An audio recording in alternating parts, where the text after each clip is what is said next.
संन्यास ग्रहण कले से माँ और स्त्री शोकातुरा पत्नी एवं शोकातुरा माँ को सांत्वना दी कहते किनारी पुरुष केवल पति श्रीकृष्ण चरण दिन ना किए कार स्त्री कहार किए कार पुत्र किए कार माँ किए कार बापा किए कार कन्या किए कार बंधु समस्त संपर्क हूँ भगवान से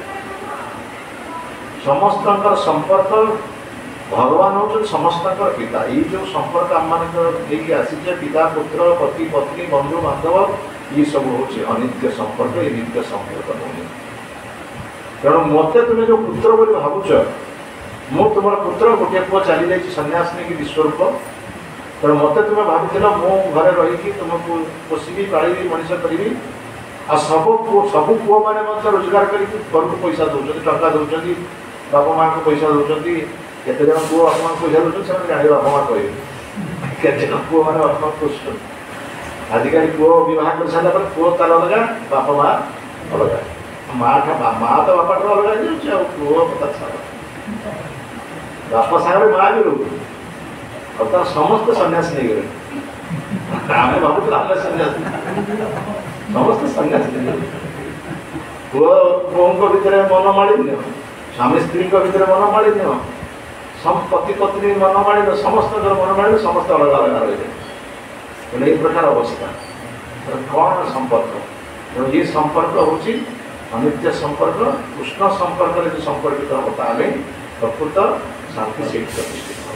किनारी पुरुषार केवाकार गति श्रीकृष्ण चरण बिनु नाही आनंद।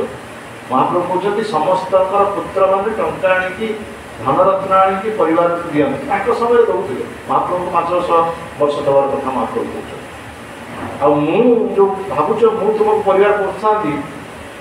मुझे एमती एक धन आनी तुमको देवी जो जो धन कि कौन पुत्र पिता माता देना आमी आनीदेव कृष्ण प्रेम हेन धन सकल संपदमय श्रीकृष्ण चरण मुझे एक धन आनी देवी देव तुमको माँ बापा चली मो माँ तुमको एभली एक धन आनी देवी जो कौन पुत्र से धन आनी देना कारण जो पुत्र मैंने से धन आनी दौर से धनटा हूँ कौन